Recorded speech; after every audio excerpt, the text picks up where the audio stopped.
Slovakia, Avantgardný kuzinný festival prijal skvelý dvojmyšelinský šéfkuchár Stefan Hardikvest z Belgicka. Privítajme ho.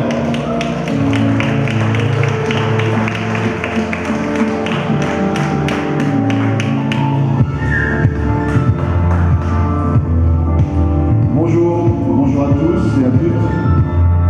C'est un plaisir pour nous d'être ici en Slovaquie, à Bratislava, pour présenter notre cuisine. Moi et Johan, on voyage beaucoup, on cuisine dans le monde entier. Et ce qui est toujours important, c'est toujours de valoriser son travail pour je dirais, promotionner son pays. La gastronomie est en plein élan aujourd'hui et c'est un métier qui grandit tous les jours. Ça inspire beaucoup de jeunes. Moi, ça fait 34 ans que je suis en cuisine. J'ai fait un parcours classique, j'ai travaillé 10 ans dans les maisons étoilées en Belgique, en France, aux États-Unis. Et puis j'ai décidé de lancer mon restaurant à 27 ans, qui s'appelait Bonbon. Pendant 21 ans, j'ai eu Bonbon. C'était 2 étoiles Michelin, 19,5 au Gotemio, 5 top. Et puis après le Covid, j'ai vraiment décidé d'appuyer sur le bouton reset parce que je ne sentais plus, j'étais plus en accord avec le système de restauration que j'avais créé moi-même pour créer un nouveau restaurant qui s'appelle Mensa. Donc il y a 1 an, on a redémarré, après j'ai pris 1 an et demi pour moi, j'ai travaillé en France avec Johan, à Châteauneuf-du-Pape, on a travaillé en Suisse. On s'est un peu ouvert à voir plein d'autres choses. Et puis on a réouvert Mensa, qui aujourd'hui est un grand comptoir. Est un grand comptoir inspiré du omakase à la japonaise. Et je voulais avec Mensa créer une nouvelle connexion avec le client. Alors, nouvel écrin, nouvel état d'esprit, une nouvelle manière de gérer les horaires, trouver un équilibre dans la vie de restaurateur. Je pense qu'aujourd'hui le métier est en pleine remise en question et c'est mondial. C'est très difficile parfois de trouver du personnel. Tout le monde doit se remettre en question. Et je voulais faire partie de cela avec Mensa, c'était de à la fois continuer à transmettre mon métier à la jeune génération, continuer à faire un métier de passion de gastronomie, travailler sur l'identité belge, mais avec beaucoup plus de simplicité et de connexion avec les clients. Donc on cuisine vraiment avec les clients, ils sont là à 1 mètre de nous et on échange, on parle de notre métier. Ce sont les cuisiniers qui servent les assiettes, ce sont les cuisiniers qui gèrent le projet avec moi. Johan, mon chef, avec moi depuis 7 ans, quand je ne suis pas là, ça tourne sans moi. Je pense qu'aujourd'hui, quand on a 34 ans de cuisine dans les pieds, c'est important de pouvoir faire autre chose, de pouvoir développer un peu ses affaires et de pouvoir voir le métier un peu différemment. En tout cas, j'ai 48 ans aujourd'hui, j'ai encore beaucoup d'énergie, mais je veux vraiment faire mon métier avec un peu plus de hauteur. Voilà. J'ai été commis, j'ai gravi tous les échelons de la cuisine, mais aujourd'hui, ce qui m'intéresse, c'est la transmission, la valorisation des gens qui travaillent avec moi, la durabilité dans l'identité, les produits, le partage, les horaires. Voilà, là, au mois de septembre, on fermera 3 jours le restaurant, samedi, dimanche, lundi, et on est à 4 jours à fond. Et cette année, on ouvre une brasserie. On ouvre une brasserie à Bruxelles, dans le nouvel hôtel Corinthia qui va s'ouvrir rue Royale. Et donc là, on va faire un peu plus de couverts. Donc on trouve des équilibres, on a 2 établissements et on s'amuse avec ça. C'est comme ça que je vois un petit peu le métier aujourd'hui. Je suis belge d'origine, donc très, très fier de l'être, passionné par le monde gastronomique. On apprend de partout et tout le temps, et donc je suis très heureux d'être ici. C'est la première fois pour moi en Slovaquie.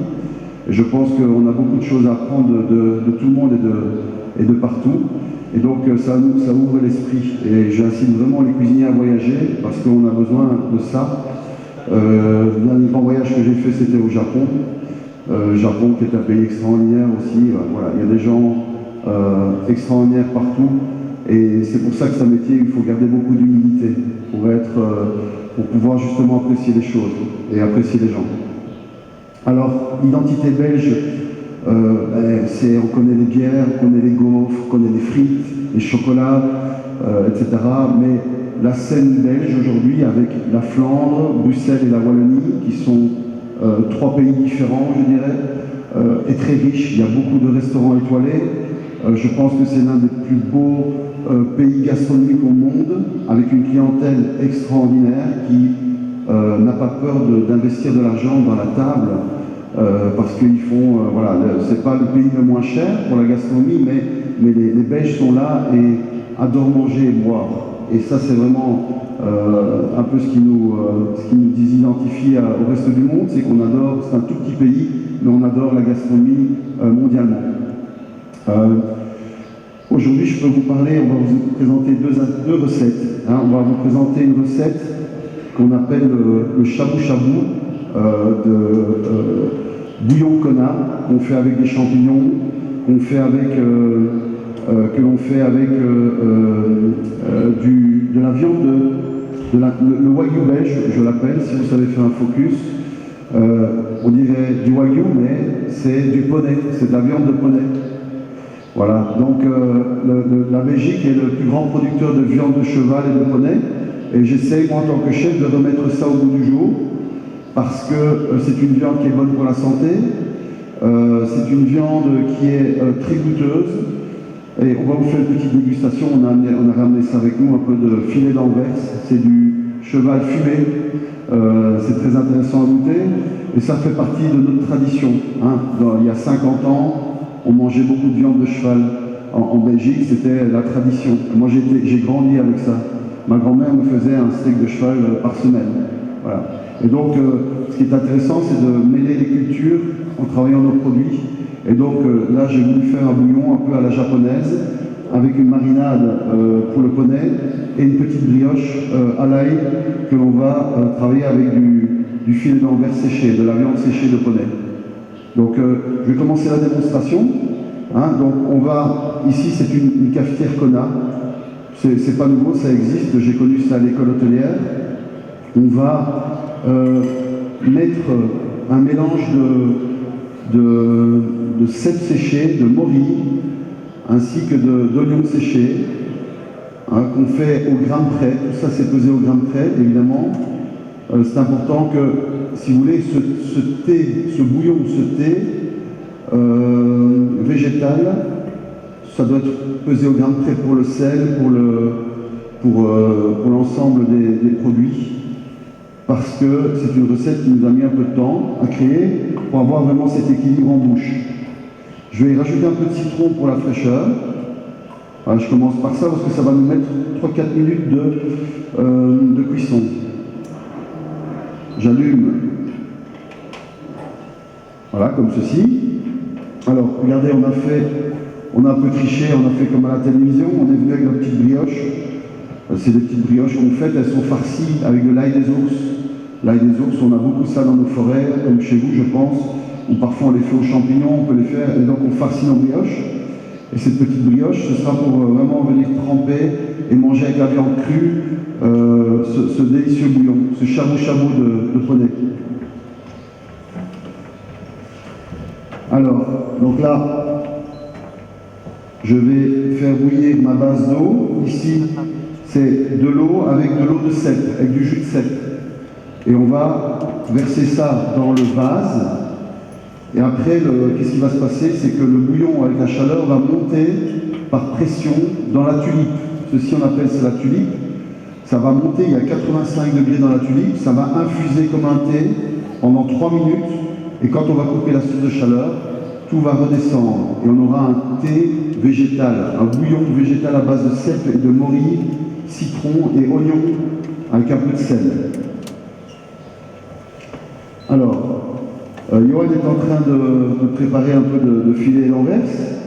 Et regardez cette viande, comme elle est persillée, je vais la tailler pendant que ça chauffe. Je vais la tailler comme les Japonais, comme un sashimi. Je prends, vous voyez, comme c'est gras. C'est pour ça que je dis on n'a pas besoin de travailler le wagyu chez nous. Je veux vraiment travailler la viande locale, la culture locale. Et pour nous,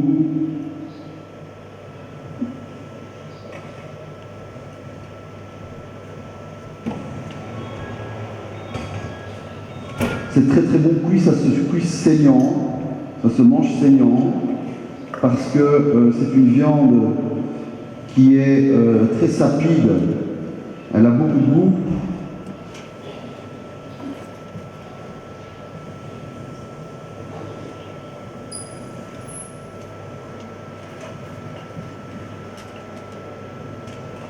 Voilà, nos goûts, donc eau de 7, comme ceci.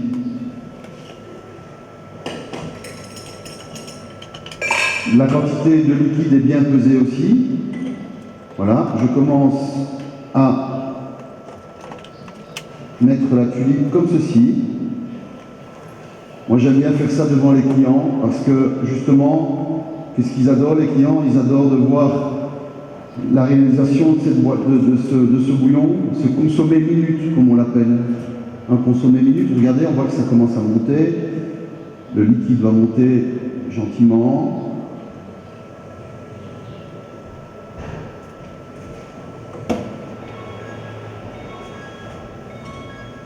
Je vais le laisser tranquillement pendant le temps que je continue à faire ma taille pour le poney. Le poney, on peut le cuire au barbecue, c'est très très bon aussi. On le cuit au barbecue, on peut le servir en tataki.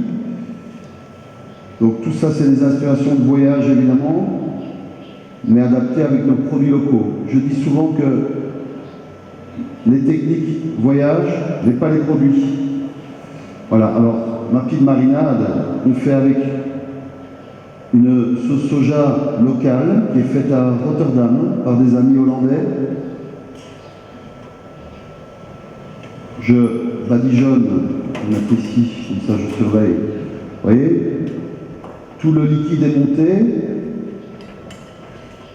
Il reste toujours un petit peu dans le fond, hein, mais là, pour l'instant, voilà, on a tous les arômes qui ressortent.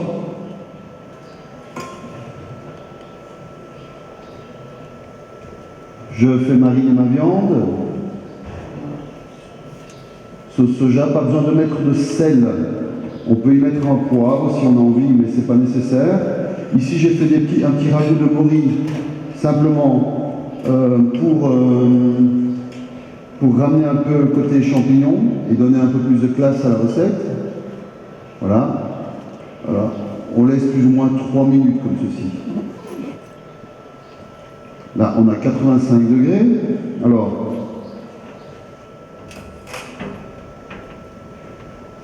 je mets ma viande crue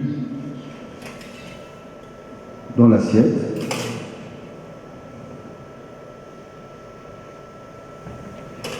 C'est pour ça que la marinade doit être très goûteuse.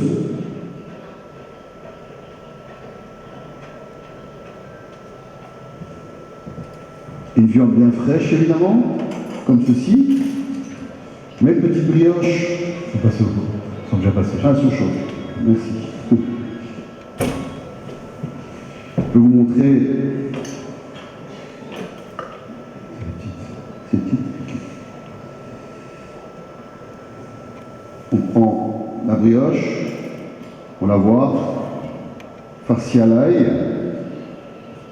Ça, j'en mets une comme ceci et j'en mets une en décoration. Alors, une pour la déco, c'est comme ceci, on prend petite crème de champignons, de shiitake de Bruxelles. On a une production de champignons en Belgique, à Bruxelles, qui sont des shiitake et d'autres champignons. Donc là, on travaille vraiment, je mets ça sur ma petite brioche, comme ceci. Et après, je trempe dans le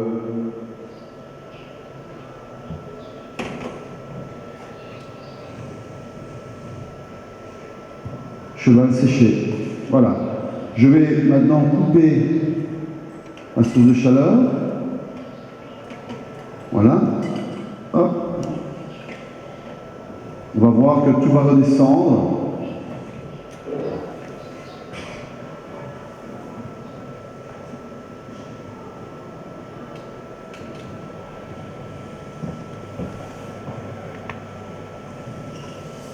Un peu l'aider.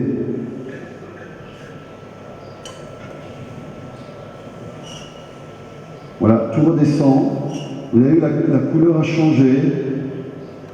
Ça s'est infusé.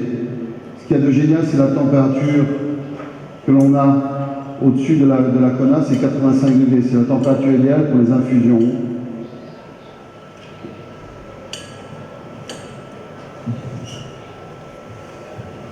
Voilà, voilà. Ce bouillon est bouillant. Je vais dépressuriser. Voilà.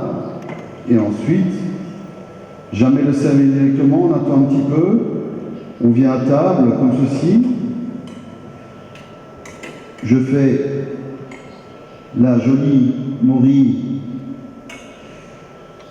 cuisinée en ragoût, comme ceci. Alors, depuis que j'ai changé de restaurant, ma cuisine est devenue beaucoup plus simple. J'assume complètement la simplicité et la transparence. Pour moi, la cuisine, aujourd'hui, c'est aller à l'essentiel. Je forme mes hommes voilà, je leur parle des cuissons, des assaisonnements. Tout ce qu'on met dans l'assiette, ça doit être simple et excessivement bien réalisé dans la cuisson, dans l'assaisonnement, dans la température, etc., etc. Alors, comme ceci, je peux mettre une petite poudre de champignons pour... Voilà, mon assiette est là, ça arrive devant le client, comme ceci. Je mets petite huile fumée, l'huile de la fumée, noire, comme ceci. Et après, on vient devant le client, on donne la brioche et on sert le bouillon comme ceci. Shabu-shabu de poney au mori et brioche à l'ail des ours, s'il vous plaît.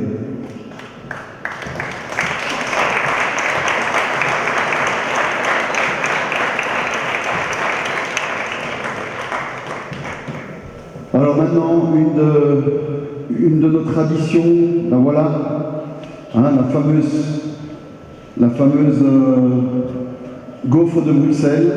Et vous la voyez, elle est noire, d'habitude elle est blanche, mais comme on travaille beaucoup sur l'identité belge, notre idée avec cette gaufre, c'était de partir sur une base de pommes de terre, de 1. On aime, comme vous, on aime beaucoup les pommes de terre, c'est un produit qui nous tient fort à cœur. Ici, on a rajouté quelque chose, parce qu'on fait de la bière, on est des grands fans de bière, et on adore l'amertume en Belgique. Hein, pour nous, l'amertume, c'est important. J'aime le chicon, hein, j'aime la bière un peu amère. C'est vraiment des choses qui sont pour nous très importantes. Et ici, on a de l'orge maltais. Ça rentre dans la composition des bières chez nous. Voilà, l'orge maltais. C'est de l'orge qui est toastée, voilà, pour vraiment donner la couleur à la bière et le côté un peu crémeux et brun dans les bières brunes chez nous. Donc on a fait cette gaufre avec de l'orge maltais. L'orge maltais est très aromatique, on peut le rentrer dans plein de choses. On sait faire une huile d'orge maltais, on jongle avec ça, on s'amuse beaucoup. C'est un produit bien de chez nous. Alors la gaufre, on l'a mise au four, on a mis un peu de poudre caramel là-dessus. Et cette gaufre, voilà, on a fait des petits, on les a cassés, je suis désolé, mais on a fait des spaghettis de pommes de terre au sucre pour la décoration. Et on va servir ça très simplement avec un caramel qui est fait avec de la bière brune et un crémeux Belgian Coffee. Belgian Coffee, voilà. Merci Yo. Donc là, la gaufre, normalement on les cuit à la minute, et ensuite on les ouvre, on va les tailler.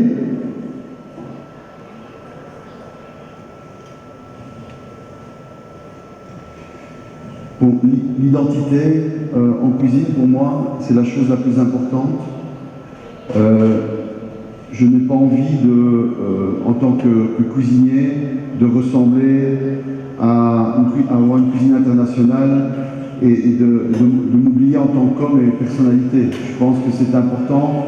Si on vous dit que vous êtes slovaque, il faut qu'on retrouve votre identité dans l'assiette. Et c'est ça qui fait la richesse du monde aujourd'hui.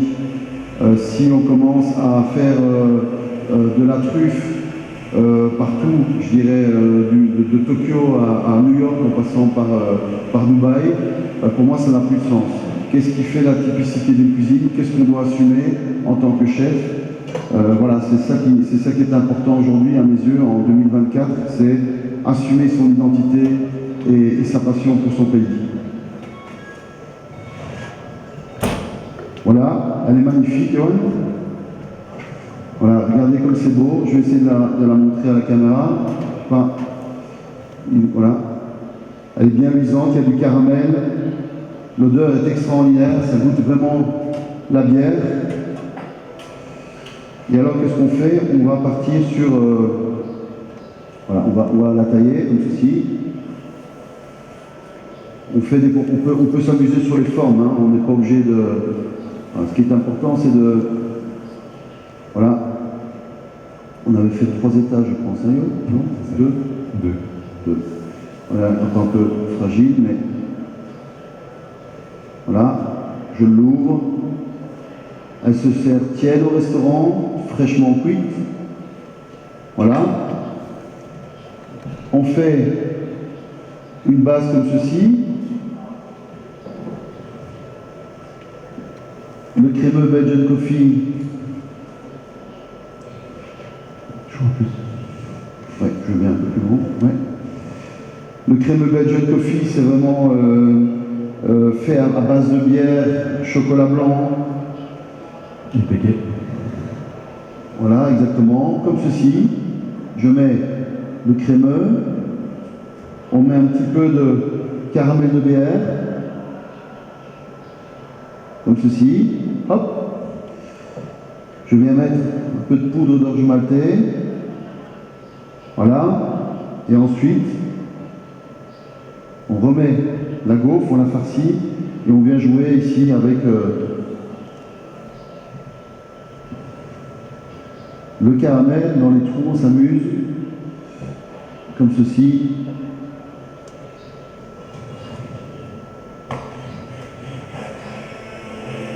On fait un peu d'orge maltais caramélisé.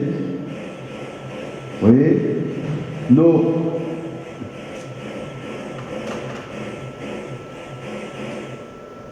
crunchy des chips de pommes de terre, comme ceci, et alors on vient terminer avec une émulsion à la bière.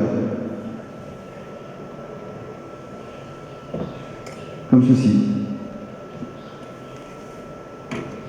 Bière brune qui a servi à faire l'appareil. Voilà, s'il vous plaît, bonne dégustation.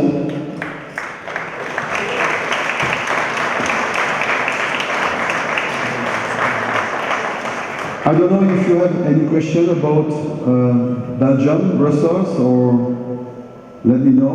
Vous pouvez me laisser savoir si vous avez des questions. Je suis prêt à y répondre. Et si vous avez de l'inspiration, vous pouvez venir nous dire bonjour, parce que Bruxelles est une chouette ville à découvrir. Elle a beaucoup de culture, beaucoup de bons restaurants, beaucoup de savoir-faire. Et il faut vraiment venir jusque chez nous. C'est 1h30 de vol, donc vous n'avez pas d'excuses. et puis voilà. Je ne sais pas ce que je peux dire encore de plus. Même ça fait 1 an maintenant. En moins d'1 an, on a récupéré l'étoile Michelin directement et 16 ennemis sur 20 au Golden Mio. Et je pense qu'aujourd'hui, le niveau de notre cuisine est déjà de très très très haut niveau. L'ambition avec ce restaurant, c'est que ce soit complet 6 mois à l'avance. On a 22 couverts et de pouvoir upgrader step by step la qualité et le niveau du restaurant. Voilà. Avec une toute petite équipe. Je ne souhaite pas avoir une grande équipe, ça ne m'intéresse pas, ça ne m'intéresse plus. On s'est dit qu'on préfère travailler avec des gens qu'on connaît bien, qui sont heureux, qui ont une valorisation personnelle, et ça c'est important pour nous.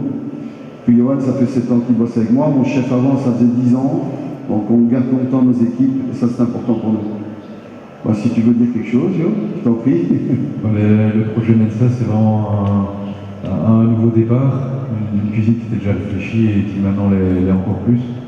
Je pense qu'il y a une énergie un peu différente dans ce restaurant qui mène les équipes à faire du bon et va donner du plaisir. C'est le principal au quotidien. Des gens heureux au travail, c'est super important. Hein, c'est la phrase « fais un métier que tu aimes et tu n'auras jamais à travailler un seul jour de ta vie ». Et c'est vraiment la philosophie qu'on veut appliquer dans notre restaurant. Voilà. Merci beaucoup à vous. Merci de m'avoir écouté, de nous avoir... Velký aplaus pro hosta Christopher Hartwig z Belgicka. Merci beaucoup. Merci.